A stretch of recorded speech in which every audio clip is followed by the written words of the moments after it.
The big spaceship moved slowly through the dark space between the stars. Its name was USS Endeavour, and it carried 50,000 people who wanted to start a new life on a planet far from Earth. The ship was huge, like a floating city made of metal and glass. Inside, families lived in small rooms. Children played in the parks, and workers kept everything running. Admiral Kate Morrison stood on the bridge, looking out at the stars through the big window. She was a tall woman with gray hair and serious eyes. She had been in space for 20 years, but this mission was different. This time, they were not just visiting another planet. They were going to live there forever. The bridge was busy with people working at their computers. Lights blinked on and off, and soft beeping sounds filled the air. Lieutenant Commander Dan Phillips sat at his station, watching the radar screen. Everything looked normal. Space was empty and quiet, just like it had been for the past 3 months. "Admiral," said Phillips, "we are still on course for Kepler 442b. We should arrive in 6 weeks." Morrison nodded. A planet was perfect for humans. It had water, air they could breathe, and land where they could grow food. Scientists had been studying it for years before they decided to send the colony ship Dot in the military section of the ship. Marine Corporal Jake Murphy was having a very different kind of day. He had been working for 3 days straight, fixing broken machines and checking the ship's weapons. His eyes were red and tired, and his hands were dirty from engine oil. Jake was not a big man, but he was strong from years of hard work. He had brown hair that was always messy, and a face that looked younger than his 25 years. Most people thought he was just another mechanic, but Jake was good at fixing things that other people could not fix. He walked into the break room, looking for a place to rest. The room was small, with a few tables, chairs, and an old couch that had seen better days. Jake looked at the couch like it was the most beautiful thing in the world. "Finally," he said to himself, and fell down on the couch. He put his jacket under his head like a pillow and closed his eyes. In less than a minute, he was fast asleep. Private Lisa Carter walked into the break room 10 minutes later. She was Jake's friend and had been looking for him. Lisa was a small woman with short red hair and green eyes that always seemed to be laughing about something. She saw Jake sleeping on the couch and smiled. "Poor guy," she said quietly. "He works too hard." Lisa decided not to wake him up. Jake needed sleep more than anything else. She sat down at one of the tables and started reading a book. Back on the bridge, everything changed in 1 second. "Admiral," Phillips shouted, his voice full of fear. "Something big is coming toward us." Morrison ran to his station and looked at the screen. A red dot was moving fast toward their ship. Very fast. "How big?" she asked. Phillips checked his computer. Again, his face went white. "Admiral, it's huge. Maybe 10 times bigger than our ship."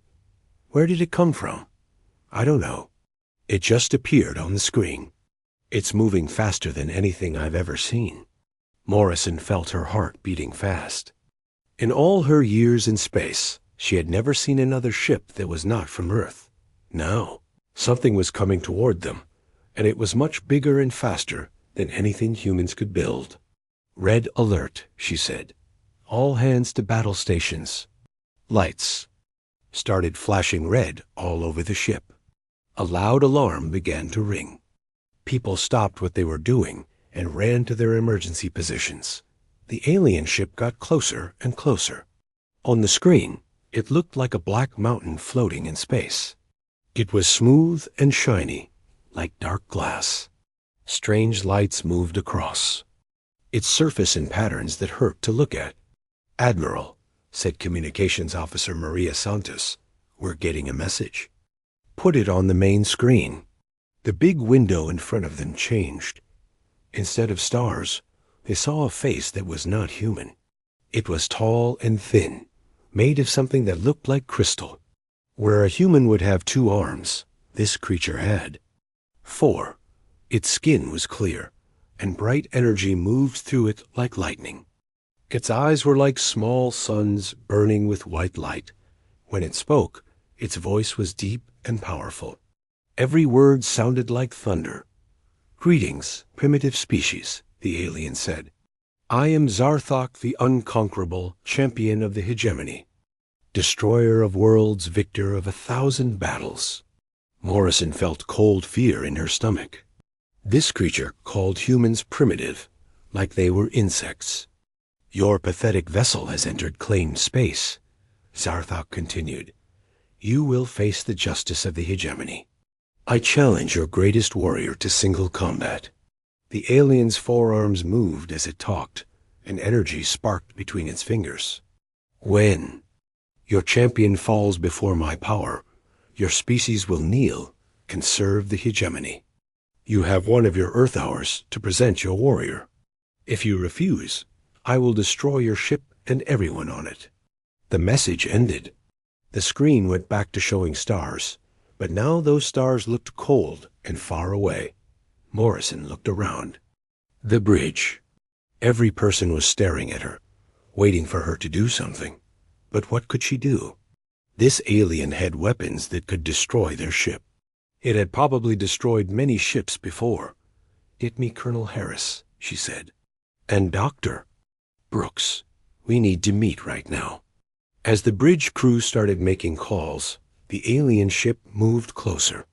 It was so big that it blocked out some of the stars. Red lights began to glow on its surface, like angry eyes. Down in the break room, Jake Murphy slept on. The red alarm lights flashed over his face, but he did not wake up. The loud alarm rang in his ears, but he just smiled in his sleep and rolled over. Lisa Carter shook her head and tried to wake him up. "Jake," she said, shaking his shoulder. "Jake, wake up. Something big is happening." Jake opened one eye and looked at her. "5 more minutes," he said, and went back to sleep. Lisa looked at the flashing red lights and listened to the alarm. She knew this was serious, but she also knew that Jake had not slept in 3 days. Maybe 5 more minutes would not hurt Dotchi? Had no idea that in 1 hour, Jake Murphy would become the most important person on the ship. Admiral Morrison walked fast through the ship's hallways. Her boots made loud sounds on the metal floor. People moved out of her way, their faces full of worry. Everyone knew something bad was happening. She reached the meeting room where Colonel Steve Harris was waiting. Harris was a big man with gray hair and scars on his hands from old battles. He had been a soldier for 30 years and had seen many dangerous things. But today, his face looked worried. Dr. Nina Brooks was there too. She was a scientist who studied alien life, though she had never seen a real alien before today. She was a thin woman with long black hair and glasses. Her hands shook a little as she looked at her computer. "Tell me what we know," Morrison said. As she sat down, Dr. Brooks pushed her glasses up and looked at her notes. "The alien calls itself Zarthok. From what it said, it belongs to something called the hegemony. That means a group that controls many other groups." "What about its physical abilities?" Harris asked. "That's the scary part," Brooks said. "I ran the computer analysis on its image. This creature is much stronger than any human. Its body shows energy levels that are off our charts. It could probably lift a car with one hand." Morrison felt sick to her stomach. "How many battles did it say it had won?" 1,000 battles, Brooks said quietly. "And it called itself the Destroyer of Worlds. I think it has fought the best warriors from many different planets." Harris stood up and walked to the window. He could see the alien ship outside, dark and scary against the stars. "How long do we have?" Morrison looked at her watch. 52 minutes. "That's not much time to pick someone and get them ready," Harris said. "Who are our best fighters?" Morrison asked. Harris sat back down and opened a file on his computer. "I have 3 Marines who might have a chance. First is Sergeant Roy Clark. He was a champion boxer before he joined the Marines. He can hit harder than anyone else on the ship. What about his record? Perfect. He has won every fight he has ever been in. He is big, fast, and smart. If anyone can match this alien strength, it might be him. Morrison nodded. Who else? Lieutenant Amy Foster. She was Special Forces before she came to the colony mission. She knows 50 different ways to fight and can use any weapon you give her. She is also very good at finding weak spots in her enemies. Dr. Brooks looked up from her computer. The alien showed 4 arms and energy powers. Normal fighting methods might not work. That's why my third choice is Captain Benwright, Harris said. He has black belts in 6 different martial arts. He studies how to fight people who are bigger and stronger than him. He thinks before he fights. Morrison stood up and walked around the table.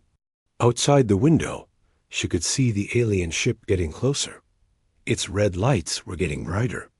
I need to see all 3 of them, she said. Harris pressed a button. On his computer, this is Colonel Harris. I need Sergeant Clark, Lieutenant Foster, and Captain Wright in meeting room 7 right now. While they waited, Dr. Brooks kept reading data from her computer. Admiral, I found something else. The alien ship's energy readings show it has weapons that could cut our ship in half. If we don't send someone to fight, it will probably do what it said it would do. You mean destroy us all? Yes, and from what I can tell, it has done this before, many times. The door opened and 3 Marines walked in. Sergeant Roy Clark was the biggest, with muscles like a bodybuilder and hands like hammers. Lieutenant Amy Foster was smaller, but moved like a cat, quick and dangerous. Captain Benwright was medium-sized, but had eyes that seemed to see everything. Morrison explained the situation to them. She told them about the alien champion and the challenge. She told them that someone had to fight, or everyone on the ship would die. I'll do it, Clark said right away. I've never lost a fight. This isn't just any fight, Foster said. This thing has won 1,000 battles. It has probably fought creatures we can't even imagine. Wright was quiet for a moment. Then he said, the alien wants single combat. That means it thinks fighting one person at a time is fair. Maybe it has rules it has to follow. What kind of rules? Morrison asked. Honor rules. Many warrior cultures have them.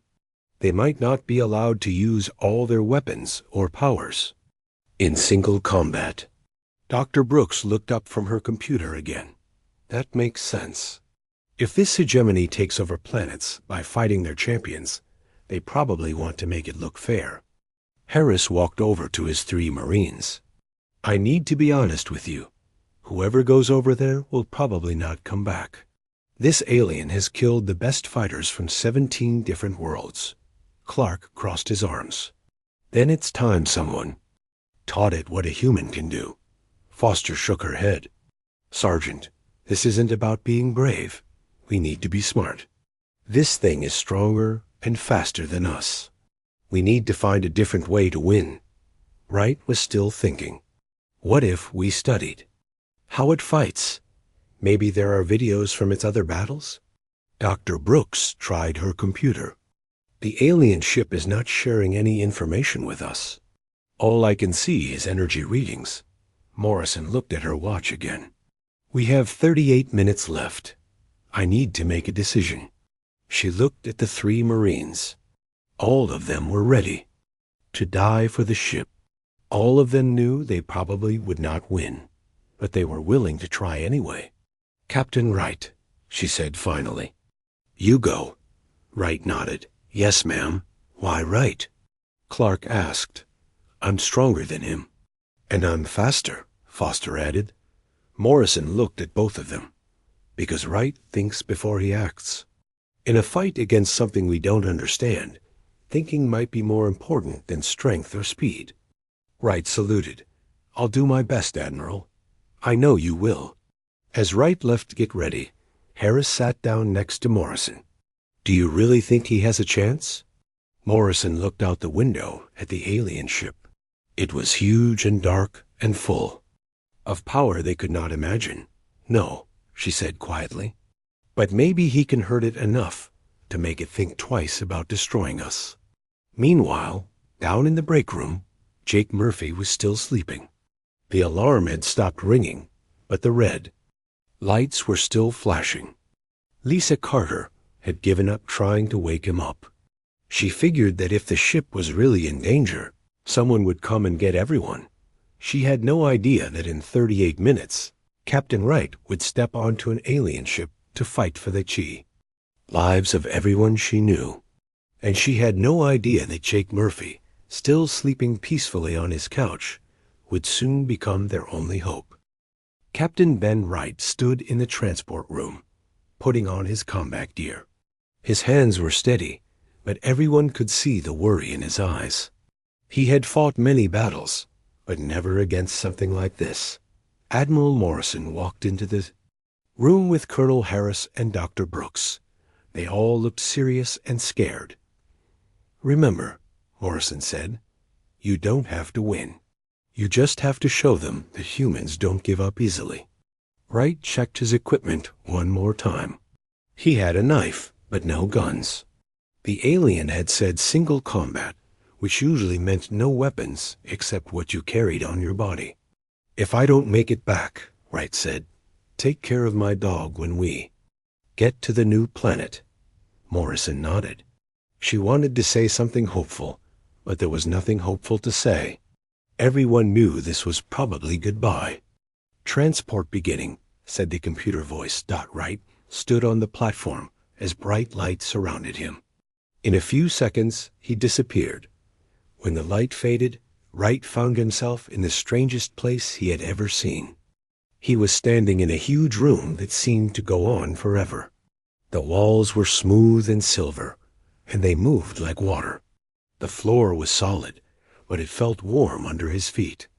Above him, thousands of creatures watched from floating platforms. Wright had never seen anything like them. Some had tentacles instead of arms.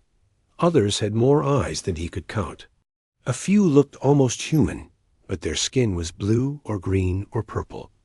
All of them looked sad and defeated. Wright realized these were probably the survivors from the worlds that Zarthok had conquered. They were here to watch another champion guide out. In the center of the room was a circle marked on the floor. Wright walked toward it, his boots making. No sound on the strange surface. Then Zarthok appeared. The alien champion did not walk into the room. Instead, energy surrounded him, and he simply appeared in the circle like magic. Up close, he was even more frightening than on the screen. Zarthok was twice as tall as Wright and much wider. His 4 arms were each as thick as Wright's whole body. The energy that moved through his crystal skin was bright enough to hurt Wright's eyes. "So," Zarthok said, his voice like thunder, "this is the best warrior your species can offer?" Wright looked up at the giant alien. "I'm here to fight you." Zarthok laughed, and the sound made the whole room shake. "You are small and weak. Your body has no energy weapons. You carry no advanced technology. Are you sure you are a warrior?" "I've been fighting for 15 years, Wright said. "I've never backed down from anyone." 15 years? Zarthok laughed again. "I have been fighting for 300 years. I have killed champions from 17 worlds. Some of them were twice your size. Others had natural weapons that could cut through metal. All of them died." Wright got into his fighting position. He had studied martial arts since he was a child. He knew how to fight people bigger than him. But this was different. This alien was not just bigger. It was stronger and faster, and had powers Wright could not understand. "Begin!" Zarthok shouted. Wright moved first. He was fast, much faster than most humans. He ran toward the alien and jumped, aiming a kick at Zarthok's middle section. Zarthok caught Wright's leg with one hand like it was nothing. He held Wright in the air and looked at him like he was studying an insect. Interesting technique, Zarthok said. But useless. He threw Wright across the room. Wright hit the wall hard and fell to the floor. Pain shot through his back and shoulder. He got up quickly, but he could already tell he was hurt. Zarthok walked toward him slowly, like he had all the time in the world. Your species thinks it is special. You think you are brave and strong. But you are just another weak race that will serve the hegemony. Wright ran at the alien again. This time, he tried a different approach. He slid under Zarthok's legs and came up behind him, aiming punches at the alien's back. His punches connected, but they did nothing. It was like hitting a mountain. Zarthok did not even seem to notice. One of Zarthok's forearms reached behind him and grabbed Wright by the shirt. The alien lifted him up and threw him again, this time even harder. Hit the ground and rolled. His left arm was definitely broken now, and he could taste blood in his mouth. But he got up again. You are persistent, Zarthok said. That is good. It will make your defeat more entertaining for the audience. Wright tried everything he knew.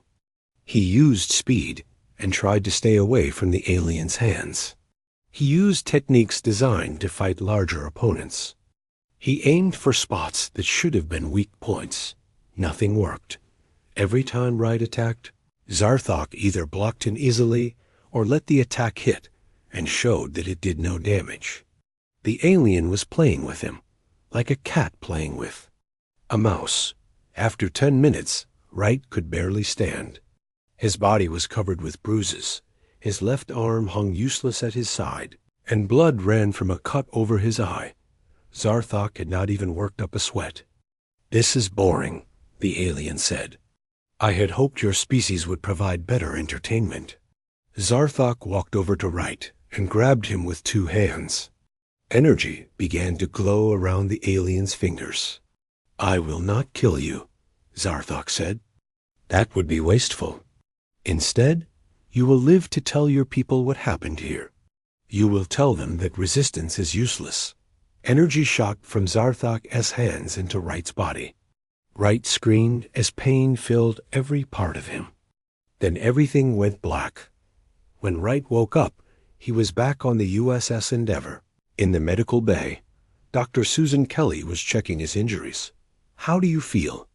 She asked. Doc Wright tried to sit up, but his body hurt too much. Like I got hit by a truck. Did we ... You lost, Admiral Morrison said from the corner of the room. But you're alive, and so are we, for now. Wright closed his eyes. He had failed. The alien champion was too strong, too fast, too powerful. No human could fight something like that and win. The alien is giving us one more chance, Morrison said. It wants us to send another champion. Don't, Wright said. It's impossible. That thing is not just strong. It's like fighting a god. On the bridge, the communication screen lit up again. Zarthok appeared, looking as calm and confident as before. That was disappointing, the alien said.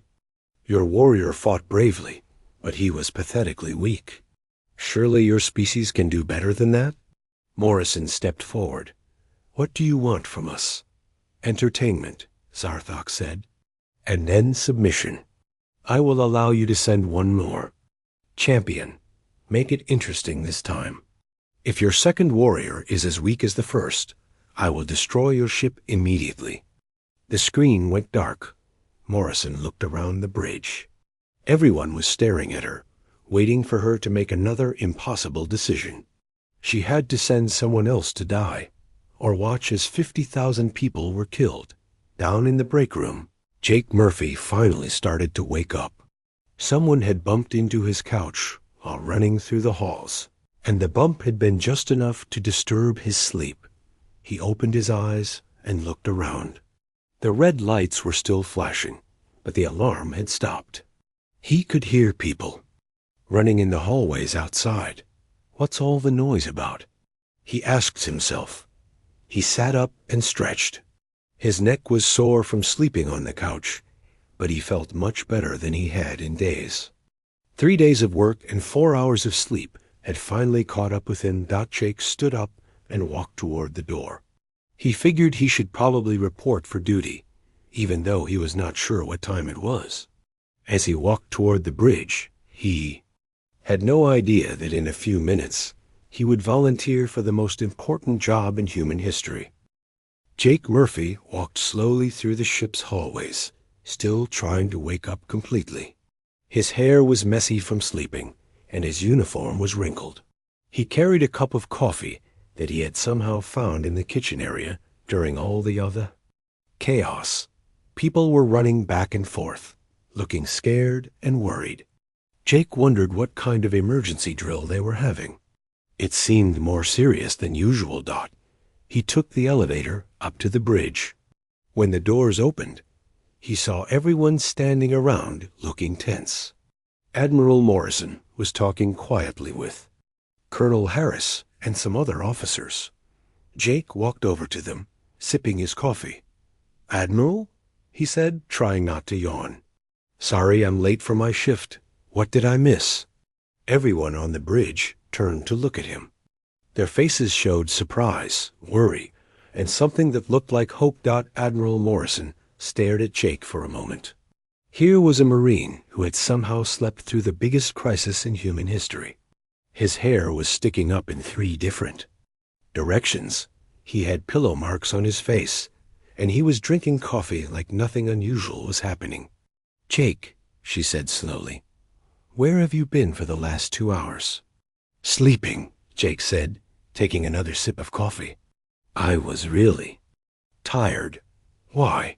Did something happen?" Colonel Harris stepped forward and quickly explained everything. He told Jake about the alien ship, about Zarthok, the champion, about the challenge to single combat. He explained how Captain Wright had fought bravely, but lost badly. Jake listened, with the kind of half-awake attention that people have when they are still waking up. He nodded at the right times and made small sounds that showed he was listening, but his brain was still running slowly. "So," Jake said when Harris finished, "you need someone to fight this alien guy?" "That's right," Morrison said. "And if we don't send someone, it will destroy the ship and kill everyone on board." Jake thought about this while he drank his coffee. "How big is this alien?" "About 12 feet tall," Harris said. "4 arms, energy powers, stronger than 10 humans put together." Jake said. "And it beat Captain Wright?" "Easily." Jake nodded slowly. "Wright is pretty tough. I saw him win that fighting contest last year." He was quiet for a moment, then said, "I could give it a try, I guess." The bridge went completely silent. Everyone stared at Jake, like he had just said he could fly to the moon by flapping his arms. "Jake," Morrison said carefully, "this is not a joke. This alien has killed champions from 17 different planets. It is faster, stronger, and more dangerous than anything we have ever seen.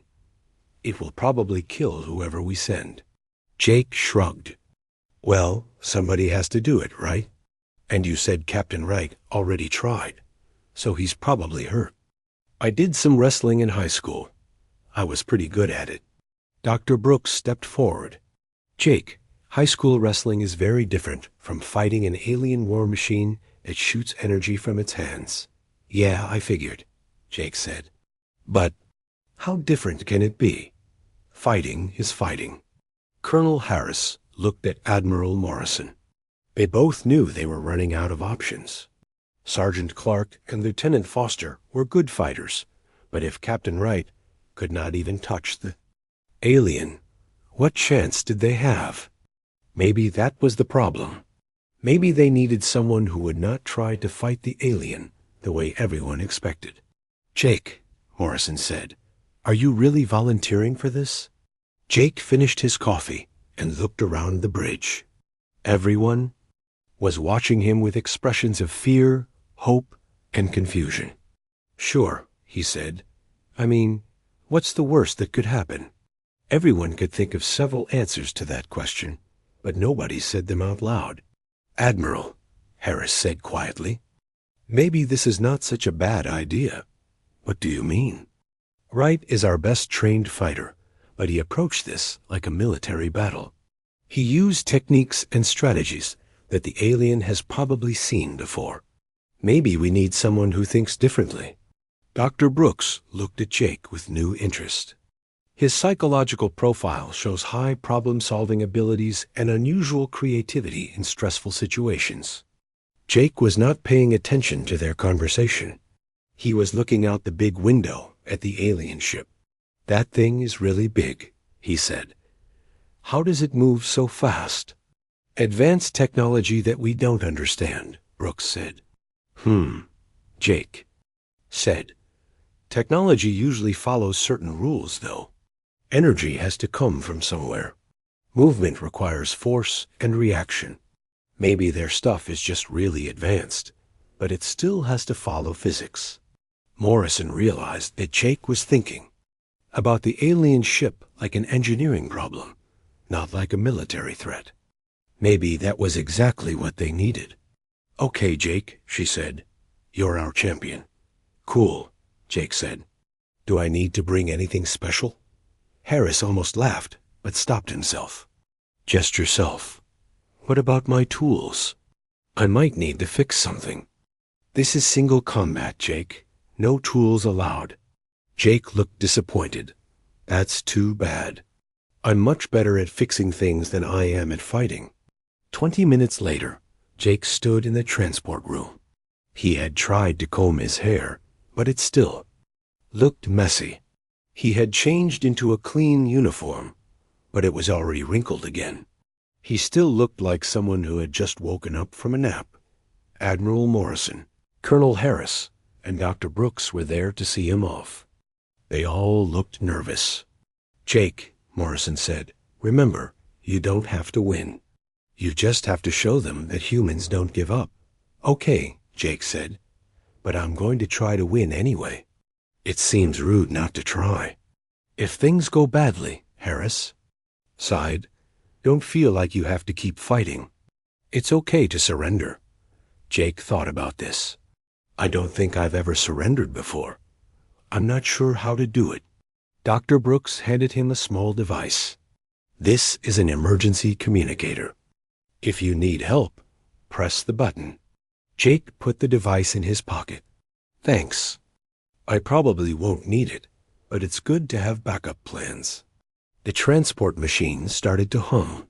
Bright light began to surround Jake. "Good luck," Morrison said. "Thanks," Jake said. "See you later." The light got brighter, and Jake disappeared. The light faded. Jake found himself in the alien arena.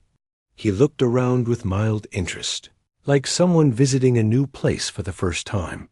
The room was huge and strange, with walls that moved like water and thousands of alien creatures, watching from floating platforms. Jake had never seen anything like it, but he did not seem scared or impressed. He just looked curious. "Interesting design," he said to himself. "I wonder how they make the walls do that." Ben Zarthok appeared in a flash of energy and light. The alien champion stood in the center of the arena, energy crackling around his crystal body. He was even more frightening up close than he had been on the screen. Zarthok looked down at Jake, and his expression changed from confidence to confusion to anger. "What is the meaning of this?" The alien demanded. "Are you mocking me? This creature is not a warrior." Jake looked up at Zarthok with the same mild interest he had shown the room. "Hi," he said. "I'm Jake. You must be the alien guy everyone is worried about. I am Zarthok, the Unconquerable." The alien roared. "I am the champion of the hegemony. I have defeated 1,000 warriors." "That's a lot," Jake said, nodding. "You must be pretty good at fighting." "I've only been in maybe 20 fights, and most of those were in high school." Zarthok stared at Jake in complete bewilderment. This human showed no fear, no respect, no awareness of the danger he was in. He just stood there, like they were having a casual conversation. "Are you truly their greatest warrior?" Zarthok asked. Jake scratched his head, making his hair even messier. "I wouldn't say greatest. I'm pretty good at fixing things, though. And I once ate 37 pancakes in one sitting at a breakfast contest." The alien champion had no idea how to respond to that. Zarthok decided to ignore Jake's strange behavior and get on with the fight. He had won 1,000 battles by being fast, strong, and scary. This small human would be no different from all the others. "Prepare to face the power of the hegemony," Zarthok shouted. Energy began to build around his forearms, crackling like lightning. The air in the arena became hot and electric. Jake was not watching Zarthok's dramatic display.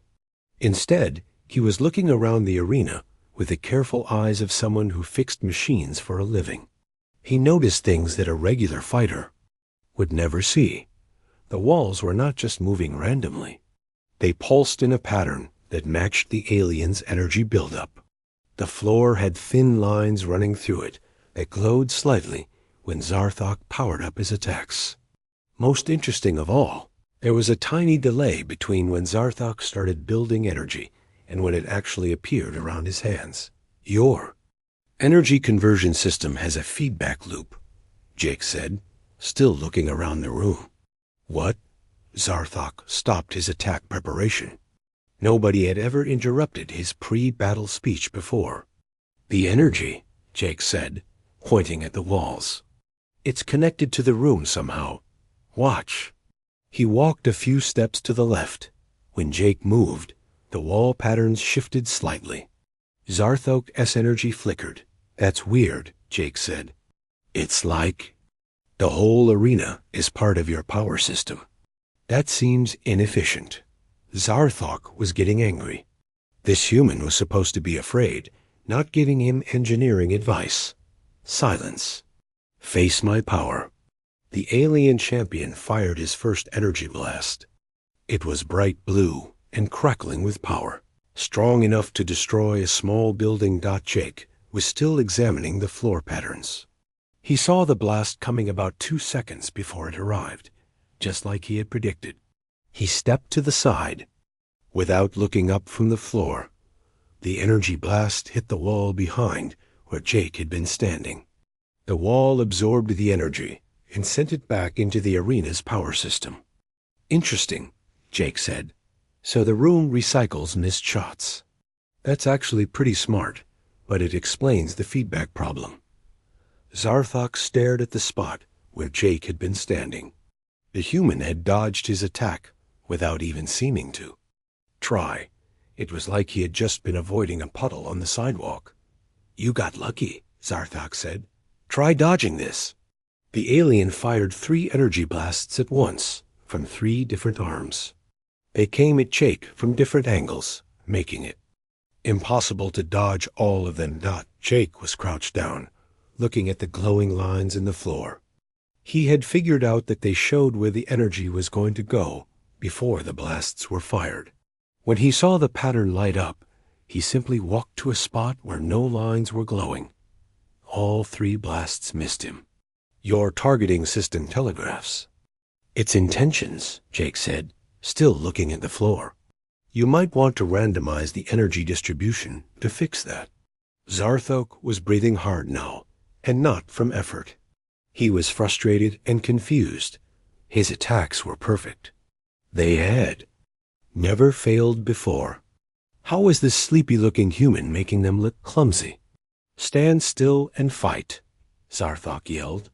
"I am fighting," Jake said. "Just not the way you expected, I guess." Jake stood up and walked closer to Zarthok. He was not trying to attack or defend. He was just curious about how the alien's technology worked. "Your energy projection system is really advanced," Jake said. "How do you generate that much power without overheating?" "I am Zarthok the Unconquerable," the alien shouted. "I do not discuss technology with primitive species." "Okay," Jake said. "But you might want to check your power couplings." I think one of them is loose. Zarthok looked down at his own body. Energy was flowing through his crystal skin in complex patterns. But Jake was right. One of the energy streams was flickering. Slightly. How did you see that? Zarthok asked, forgetting to be angry for a moment. I fix machines all day long, Jake said. After a while, you learn to spot problems just by looking at them. Zarthok fired another blast, this one at point-blank range. There was no way Jake could dodge it, but Jake did not try to dodge. Instead, he reached out and touched the energy beam with his bare hand. Everyone in the arena gasped. Touching Zarthok's energy blasts should have killed Jake instantly. Instead, the energy flowed around Jake's hand and back into Zarthok's own system. The alien champion stumbled as his own power surged back into him, overloading his circuits. What did you do? Zarthok demanded, his voice higher than before. Jake looked at his hand, which was not hurt at all. I just redirected the energy flow back to its source. Like fixing a short circuit, but in reverse. Zarthok tried to fire again, but his systems were overloaded. Sparks flew from the crystal formations on his body. His energy field flickered and died. That is impossible, Zarthok said. No primitive species can understand hegemony technology. I don't understand it, Jake said. I just know how energy works. Physics is physics, right? Energy has to go somewhere. You are sending it at me, so I sent it back to you. Without his energy enhancement systems, Zarthok looked much smaller and less impressive. He was still bigger than Jake, but he no longer looked like a god of war. You cheated somehow, Zarthok said, but his voice was uncertain now. I don't think so, Jake said. I just did what made sense. Jake walked over to where Zarthok was standing. The alien champion tried to back away, but his power systems were still rebooting. Here, Jake said, let me help you with that energy coupling problem. Before Zarthok could stop him, Jake reached out and touched a crystal formation on the alien's chest. There was a small spark, and suddenly Zarthok's energy flowed smoothly again. There, Jake said. That should fix the feedback loop too. Zarthok stared at Jake in complete shock. This human had just repaired technology that took the hegemony centuries to develop.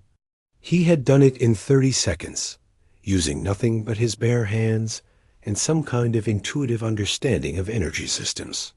I do not understand, Zarthok said quietly. Energy management, Jake said. It's not that complicated once you see the pattern. Your people probably designed this stuff to be really complex, but complexity causes problems. Simple is usually better. Zarthok sat down heavily on the arena floor. For 300 years, he had won battles through superior technology and physical power. Now a sleepy human had defeated him by treating the whole thing like a technical problem. I am beaten, Zarthok said. You have defeated Zarthok, the unconquerable. I wasn't really trying to defeat you, Jake said. I was just trying to figure out how everything worked. Sorry if I broke your stuff. Jake looked around at all the alien creatures watching from the floating platforms. They were all staring at him with expressions of amazement and hope. Are those the people from the planets you conquered? Jake asked. Zarthok nodded sadly. Well, Jake said, maybe they can go home now.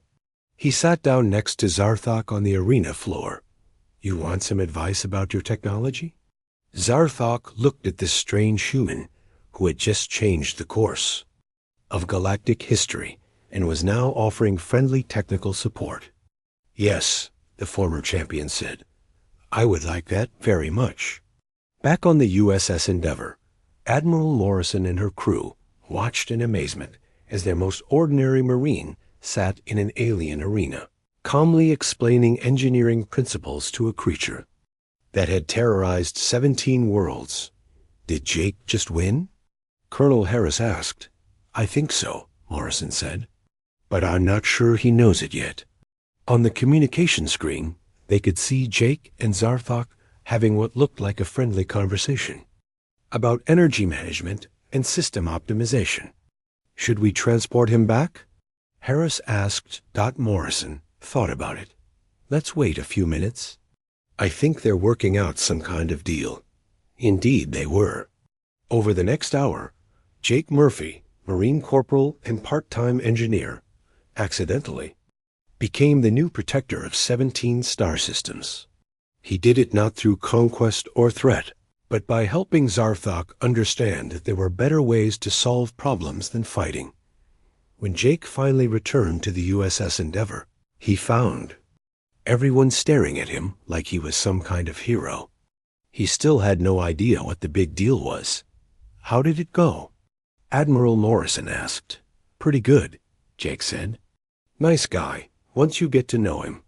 His technology needs some work, though. I gave him a few suggestions.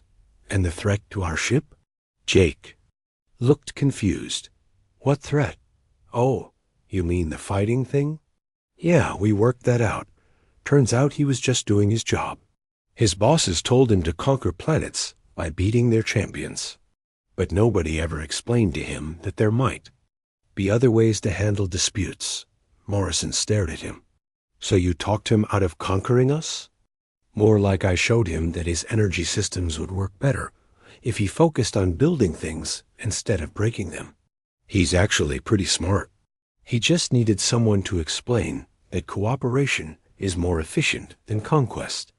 And that was how Jake Murphy, who had slept through the biggest crisis in human history, accidentally became the most important diplomat in the galaxy. He never did understand what all the fuss was about. All he knew was that he had made a new friend, helped fix some interesting technology, and now he could finally get back to his regular job of maintaining the ship's systems. Though he did have to admit, the alien engineering was pretty cool to work with.